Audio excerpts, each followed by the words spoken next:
Hi, I'm Brian Thayard, and I call this video extension Messages to You Myself, from myself.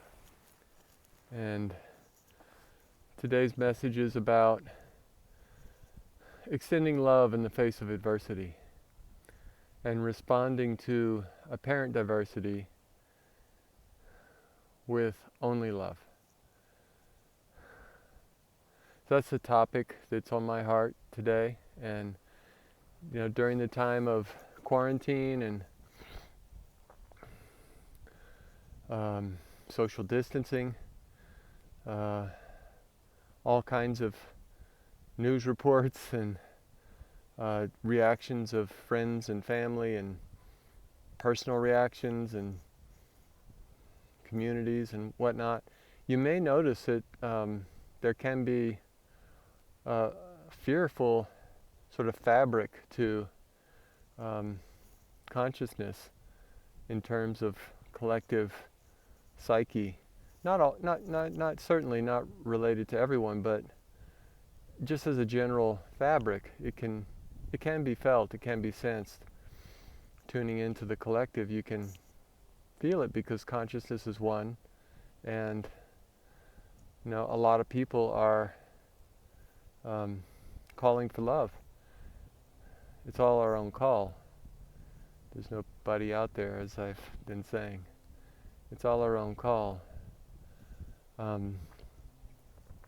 So when we look at the world, we see, as I mentioned, we can see corruption, we can feel fear, and we can give love. Because by acknowledging the fear and bringing it to the forefront of awareness and not sort of pushing it away or wanting to distract from it, we actually open ourselves to face death. And this is a good thing. I just want to say it's a good thing. Light is not dangerous, love is not dangerous, and that is exactly what the fear covers.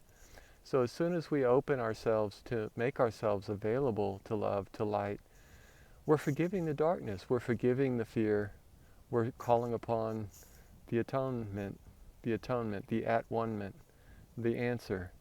We're calling upon the remedy. And the remedy does work. It doesn't work by our own making. It was made for us, you could say.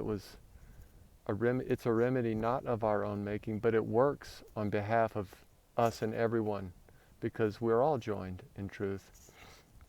So today's message is about making yourself available to love in spite of fear. Just saying, okay, there's fear here, and perhaps you're noticing how you might be called to hold space for others in fear, so to speak. Others, I say, because once you start to face it in yourself, then you make yourself open to supporting the remedy, the acceptance of the remedy in others.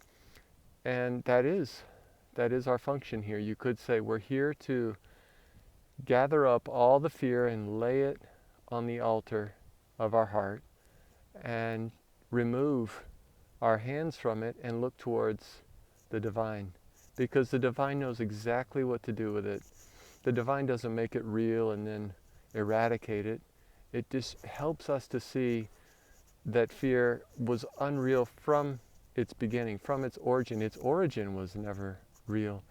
So we might seem to have very real concerns, like finances at this time, stimulus payouts, all kinds of things like this.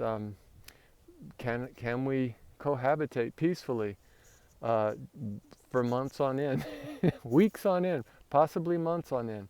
So yes, we can.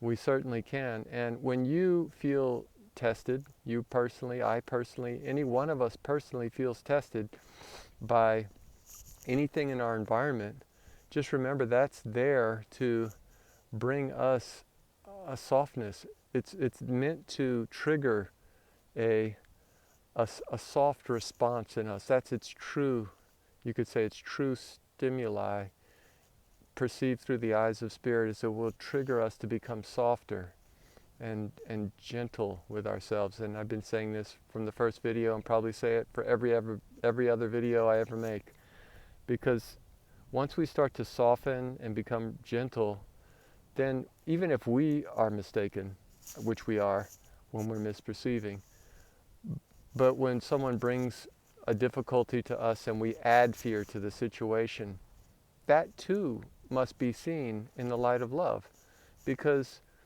we're here not only to accept correction for ourselves, but for all of humanity. And that includes the permission, you could say, for us to make mistakes and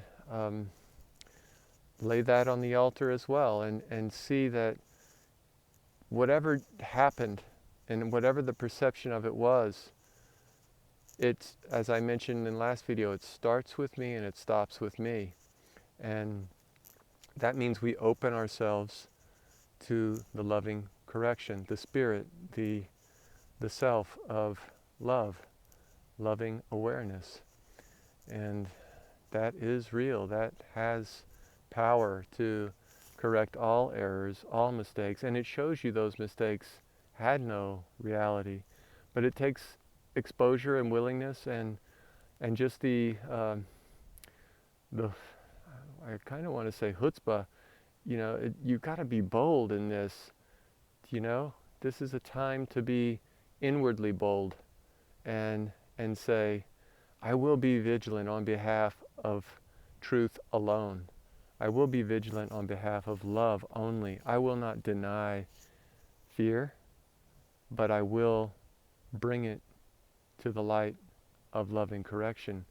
And I will not maintain fear, but I will exercise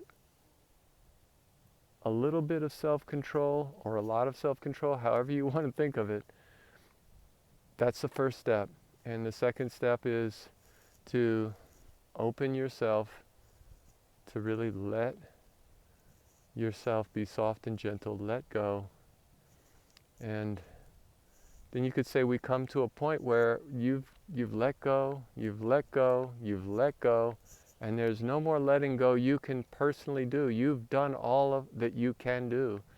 Then at that moment, we are assisted beyond ourselves.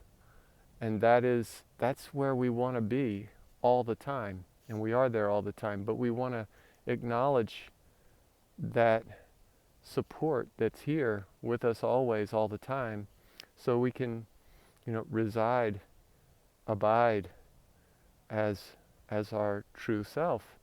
We can rest in God and feel the power of loving correction in any situation. So please take these words to heart, meditate upon them in any way that lands for you. If, as I mentioned, they don't land for you in any way, may their not landing serve you in a good way. May we all be uplifted and carried during this time and all time, for all time. Okay, bye-bye for now. Much love to you. Thank you.